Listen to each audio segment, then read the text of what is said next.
India आप तक समाचार, कड़वा लेकिन सच। विश्वास सदियों का, विरासत अपनों की, हर पीढ़ी जिसे पहचाने, वो चमक रतनलाल सिवाफना ज्वेलर्स की। सुनिए, देश की राजनीति में एक बड़ा बयान आया है और ये बयान सीधे जुड़ा है महिलाओं के हक और सत्ता की सोच से। महाराष्ट्र के जाने माने वकील और राज्यसभा सांसद उज्ज्वल निकम ने महिलाओं को 33% आरक्षण देने के फैसले को एक ऐतिहासिक कदम बताया है। उनका कहना है कि ये सिर्फ एक कानून नहीं, बल्कि देश की लोकतांत्रिक व्यवस्था को मजबूत करने की दिशा में बड़ा बदलाव है। निकम ने साफ कहा कि जब महिलाओं को बराबरी का अधिकार मिलेगा, तभी राजनीति में असली संतुलन आएगा और यही कदम देश को आगे ले जाएगा। लेकिन कहानी यही खत्म नहीं होती। उन्होंने विपक्ष पर सीधा हमला बोलते हुए कहा कि कुछ लोग इस फैसले का विरोध सिर्फ वोट बैंक की राजनीति के कारण कर रहे हैं। उनका आरोप है कि महिलाओं के अधिकार जैसे गंभीर मुद्दे को भी राजनीतिक चश्मे से देखा जा रहा है। ये पूरा मामला जुड़ा है नारी शक्ति वंदन अधिनियम से, जिसमें संसद और विधानसभाओं में महिलाओं को करीब 33% आरक्षण देने की बात कही गई है। मोदी सरकार ने एक कदम उठाया है, क्योंकि आज हमारी देश की आबादी पूरे विश्व में सबसे ज्यादा है। 1.45 बिलियन आज हमारी आबादी है। चाइना को भी हमने पीछे डाला है। लेकिन अगर ये हम तुलना करेंगे कि क्या महिलाओं को कितना इसमें रिप्रेजेंटेशन है, समानता है, तो नहीं है। क्योंकि आज हमारी पार्लियामेंट की जो मेंबर ऑफ पार्लियामेंट की सदस्य हैं वो 543 है और उसमें सिर्फ महिला 74, यानी 13.6% ही महिलाओं का प्रतिनिधित्व है। क्या ये समानता है? और इसीलिए जो हमारी एक संस्कृति है कि यत्र नार्यस्तु पूजन्ते रमन्ते तत्र देवता, इसका मतलब जहां नारियों की पूजा होती है, जहां नारियों को एक अच्छा तरह से सम्मान मिलता है, वहां देवताओं का निवास होता है। और इसी शक्ति, जहां मातृशक्ति को उचित स्थान, स्नेह, सम्मान मिलता है, वहां दैवीय सुख समृद्धि बनी रहती है। और इसी विचार से हमारे देश के प्रधानमंत्री श्री नरेंद्र मोदी जी ने सोचा कि आज हमारे देश की जब आबादी बढ़ती है तब महिलाओं को भी प्रॉपर रिप्रेजेंटेशन मिलना चाहिए।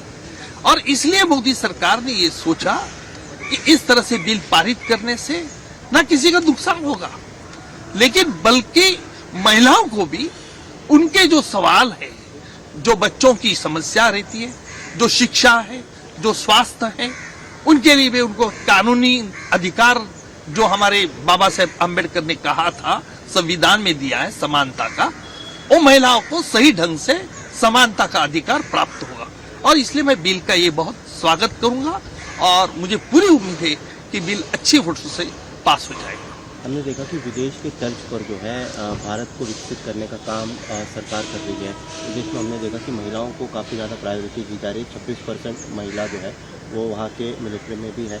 ऐसे में इस बिल को लेकर अपोजिशन ये कह रहा है कि ये केवल जुमला है और कास्ट सेंसस जो है उसकी ज़रूरत है, जबकि वुमेन्स ग्रेजुएशन बिल की वर्तमान में ज़रूरत है। मुझे लगता है कि विपक्ष ने भी अपनी रणनीति हमेशा देश के हित में सोचना चाहिए।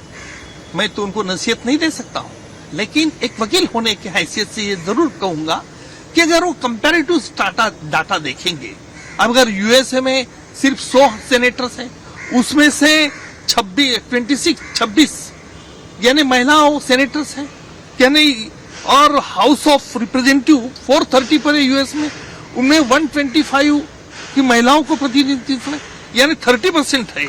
अगर आप इंग्लैंड की बात करें, इंग्लैंड के पार्लियामेंट में 650 की संख्या है और उसमें 265 महिलाओं एमपी मेंबर ऑफ पार्लियामेंट है, यानी 40% महिलाओं को प्रतिनिधित्व दिया है। और हमारे देश में आबादी है 1.45 बिलियन, हमारी लोकसभा की संख्या है मेंबर ऑफ पार्लियामेंट 543 और महिला सिर्फ 74 है, यानी 13.6%। इतना ही महिलाओं को हमारे देश के पार्लियामेंट में प्रतिनिधित्व है। और जो इसलिए विपक्ष का जो दावा है कि पहले कास्टिज्म का ये करना चाहिए, मुझे लगता है, और रिजर्वेशन के लिए करना चाहिए। अगर हम महिलाओं को एक प्रॉपर रिप्रेजेंटेशन, समानता के अधिकार जब बात करते हैं, तब ये आप बीच में ये बखेड़ा डाल के आप जो कहना चाहते हो सारा गलत है।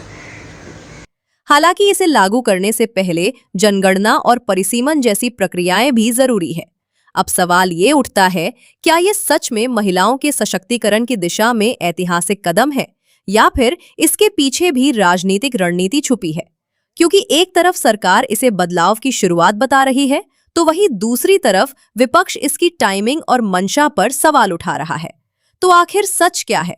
महिलाओं को हक देने की ईमानदार कोशिश या फिर राजनीति का नया दाव?